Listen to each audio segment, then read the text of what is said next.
Halo anak-anak hebat, berjumpa kembali bersama saya Junaidi Junaid dalam video Kisah di Balik Ruang Kelas.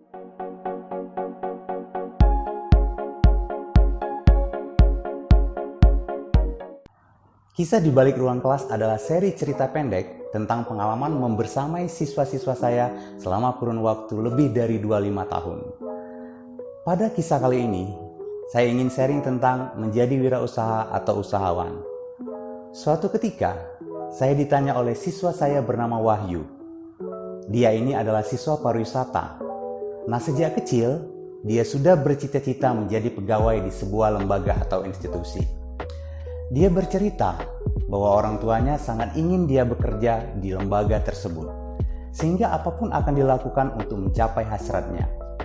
Karena menurut Wahyu, itu memang baik. Dia pun sejak SD berusaha menyiapkan diri agar bisa mewujudkan impian mereka. Namun, suatu terjadi ketika Wahyu berada di kelas 11 SMK dan bertemu dengan saya. Sebagai guru vokasi, ketika melatihkan kompetensi produktif yang saya ampu, yaitu jurusan pariwisata, tentu saja saya selalu menyelipkan dan berdiskusi bahwa selain bekerja di biro perjalanan atau sektor pariwisata yang lain, nanti siswa juga bisa membuka usaha sendiri, dimulai dari usaha kecil menengah atau UKM. Nah, di sini saya mengamati ketertarikan Wahyu tentang membuka usaha, dan saat itu dia dan beberapa siswa di kelas meminta saya menjelaskan lebih dalam lagi tentang entrepreneurship. Saya lalu menjelaskan materi ini dengan perspektif yang luas dan mengkaji lebih dalam. Lalu muncul pertanyaan dari Wahyu. Apa sih keuntungan menjadi wirausaha bagi kami? Terutama saya yang sejak kecil sudah punya satu cita-cita khusus.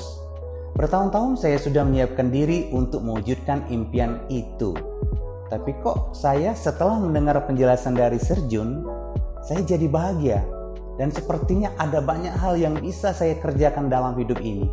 Begitu banyak pilihan terbentang di depan mata saya dan saya merasa menemukan passion saya. Oke. Sebelum dijawab, saya ingin menjelaskan terlebih dahulu kenapa saya dipanggil Jun oleh seluruh siswa. Padahal saya bukan guru bahasa Inggris. I am not the teacher of English. Sebagai guru vokasi, saya selalu berusaha membackup kompetensi apapun yang diperlukan dan dilatihkan kepada siswa. Salah satunya adalah kemampuan bahasa asing. Di setiap kesempatan saya selalu mengajak siswa berbicara bahasa asing di kelas maupun di luar kelas. Karena sejatinya sekolah memang area yang diperuntukkan khusus untuk pendidikan dan pelatihan. Dan sebaiknya siswa vokasi memang harus difasilitasi untuk how to speak English, not to learn grammar. Nah, mungkin itu yang menjadi alasan mereka memanggil saya Jun. Baik, kembali ke pertanyaan Wahyu tadi ya. Apa sih kelebihan dari menjadi seorang wirausaha atau usahawan? That's very good question. Anak-anak hebatku, negara-negara dengan ekonomi besar seperti Amerika dan Jepang, mereka memang memiliki lebih banyak wirausaha atau entrepreneurs. Semakin banyak usahawan, tentu saja akan berdampak pada pertumbuhan ekonomi negara tersebut. Pengangguran berkurang dan daya beli juga meningkat. Artinya kalau Wahyu dan anak lainnya menjadi usahawan, maka kalian sudah berkontribusi meningkatkan kinerja ekonomi masyarakat sekitar dan negara kita tentunya. Semakin banyak usahawan, semakin jayalah ekonomi negara tersebut. Tapi ingat, bukan berarti menjadi pegawai, pekerja kantoran, seniman, olahragawan, pendidik, YouTuber itu tidak baik ya. Kita boleh menjadi apa saja sesuai dengan passion kita. Di sini saya ingin sharing tentang pilihan-pilihan dalam hidup. Ada plan A, plan B, plan C, bahkan mungkin ada plan Z. Artinya kalau kita suatu ketika bermaksud melamar pekerjaan di sebuah lembaga, namun karena persaingan yang ketat dan kita tidak lulus, kita masih punya plan A, plan B, dan seterusnya untuk survive. Karena life must go on.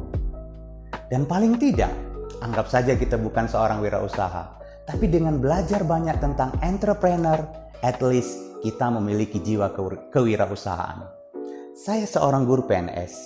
Nah, dengan jiwa kewirausahaan tadi, saya akan adopsi tentang bagaimana sih sifat-sifat seorang wirausahawan, terutama dalam bekerja. Ya tentunya saya akan bekerja lebih giat, bangun lebih pagi, disiplin, ulet, kreatif, inovatif, Itu kan sangat penting. Ini yang akan membawa kepada karir yang lebih baik.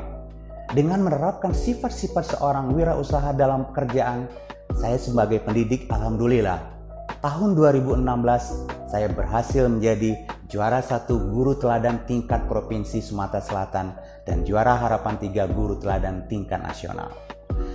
Bagi saya yang dulu juga belajar di SMK, ini merupakan pencapaian yang luar biasa. Dan berkat keuletan ala entrepreneur study, saya juga berhasil beberapa kali membawa medali emas dan perak untuk lomba kompetensi siswa SMK tingkat nasional.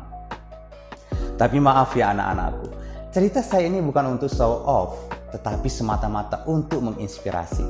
Karena katanya guru terbaik itu adalah guru yang menginspirasi. Berikutnya, kelebihan lain dari menjadi seorang wirausahawan adalah kalian bisa menjadi bos bagi kalian sendiri. Kalian bisa membuat rencana sendiri dan mengeksekusi action apa yang akan dilakukan. Dan itu keren sekali kan?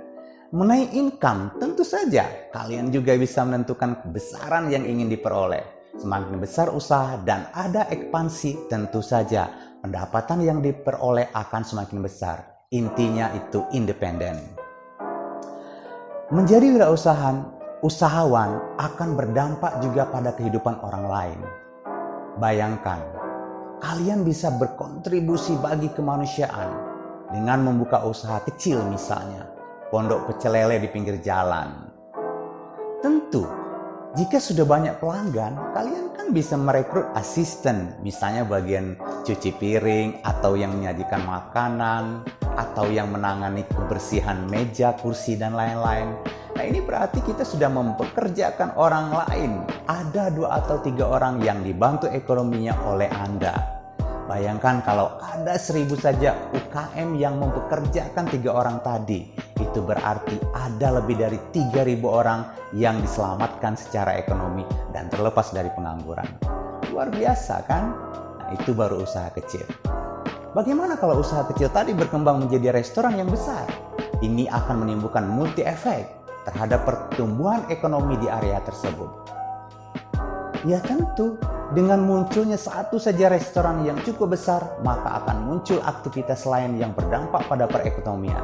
Contohnya, akan hadir penjaga parkir, pedagang kecil di sekitar, pedagang minuman, dan juga akan membantu petani yang mensuplai produk sayur mayur, petani tomat, petani cabai, kol sawi, kangkung, dan lain-lain.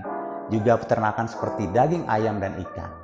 Jadi satu saja usaha berdiri, apakah itu UKM atau usaha berskala besar, maka akan berpengaruh terhadap pertumbuhan ekonomi di area tersebut. Sekarang kita kembali ke Wahyu. Setelah saya jelaskan tentang kelebihan menjadi wirausaha, dia mulai berubah pikiran. Semakin sering dia berdiskusi dengan saya tentang bisnis, semakin yakinlah dia bahwa memang dia sangat tertarik pada dunia bisnis. Yang paling saya salut adalah Wahyu yang tadinya kurang tertarik membaca buku, kini mempelajari lebih dalam buku-buku bestseller dunia tentang entrepreneurship yang memang pernah saya baca sebelumnya. Bahkan dia meminta agar saya membuat list buku-buku yang terbaik yang pernah saya baca karena dia akan segera membelinya. Luar biasa ini Wahyu ya. Nah begitulah akhirnya Wahyu lalu bermetamorfosis, benar kata orang. Anda adalah buku apa yang Anda baca dan siapa teman Anda. Di kelas 12 Wahyu memutuskan membuka usaha, penjualan baju dan aksesoris secara online. Tentu saja butuh perjuangan, karena nggak mungkin dong ujuk-ujuk langsung sukses. Tapi berkat sharing dan membaca buku tentang gigihan dan seni berbisnis, serta action langsung membuka usaha, akhirnya usahanya pun mulai menunjukkan titik terang. Saya tahu persis, karena 2 tahun setelah tamat SMK, Wahyu juga menyewa toko yang kebetulan terletak tidak jauh dari lokasi rumah saya berada. Terakhir saat pandemi ini, saya sempat berkunjung ke toko Wahyu dan bertanya berapa laba bersih atau gajinya per bulan. Dia bilang baru 20-30 juta. Wow ya, luar biasa untuk anak SMK yang baru saja tamat dari sekolah. Pertanyaan baru yang muncul dari Ananda Dini di SMK Negeri 8 Muara Enim. Terima kasih Dini, apa kabar? Usaha apa sih Sir yang bagus untuk dibuka? Nak Dini, semua usaha selama bermanfaat dan bernilai jual itu baik. Namun ada beberapa faktor yang bisa dipertimbangkan ketika memulai usaha. Misalnya hobi.